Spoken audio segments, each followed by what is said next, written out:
Water proof ചെയ്യുന്നതിൻ്റെ മുൻപ് ഒരുപാട് പ്രിപ്പറേഷൻസ് വരുന്നുണ്ട്. അതായത് നമ്മൾ സർഫസ് പ്രിപ്പയർ ചെയ്യണം. ഒരു കാരണവശാലും നമ്മളുടെ വാട്ടർ പ്രൂഫ് ചെയ്യുന്ന സ്ഥലത്ത് ഓയിലിൻ്റെ അംശം തീരെ ഉണ്ടാവാൻ പാടില്ല. അതുപോലെ തന്നെ ഡസ്റ്റിൻ്റെ അംശം, പൊടികൾ ഉണ്ടാവാൻ പാടില്ല. അതുപോലെ തന്നെ വെള്ളത്തിൻ്റെ, അതായത് മോയ്സ്ചർ ഒരുപാട് സഖ്യം നിൽക്കാൻ പാടില്ല. അതായത് ഡ്രൈ ഏരിയയിൽ വേണം ഇത് ചെയ്യാൻ വേണ്ടിയിട്ട്.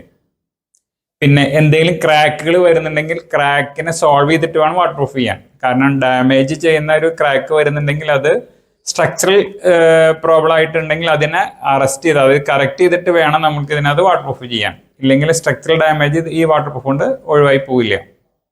അതുപോലെ തന്നെ ഈ ആംഗിൾ കട്ടി, അതായത് ഒരു മെയിൻ പ്ലെയിൻ ടെറസ് അതിനകത്ത് വോള് വരികയാണെങ്കിൽ അത് 90 ഡിഗ്രിയിൽ നമ്മൾ കറക്റ്റ് ചെയ്തിട്ടും വാട്ടർ പ്രൂഫ് ചെയ്തിട്ട് കറക്റ്റ് ചെയ്തിടണം. ആംഗിൾ 45 ഡിഗ്രിയിലും ചെയ്യണം. ഈ 45 ഡിഗ്രിയിൽ ചെയ്യുമ്പോൾ ടൈൽസ് ഒട്ടിക്കുമ്പോൾ അത് ഇഷ്യൂ ആയിടും.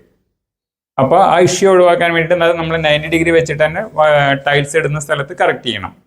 ഇത്രയും കാര്യങ്ങൾ വാട്ടർ പ്രൂഫ് ചെയ്യുന്നതിന് മുൻപ് നമ്മൾ ശ്രദ്ധിക്കണം.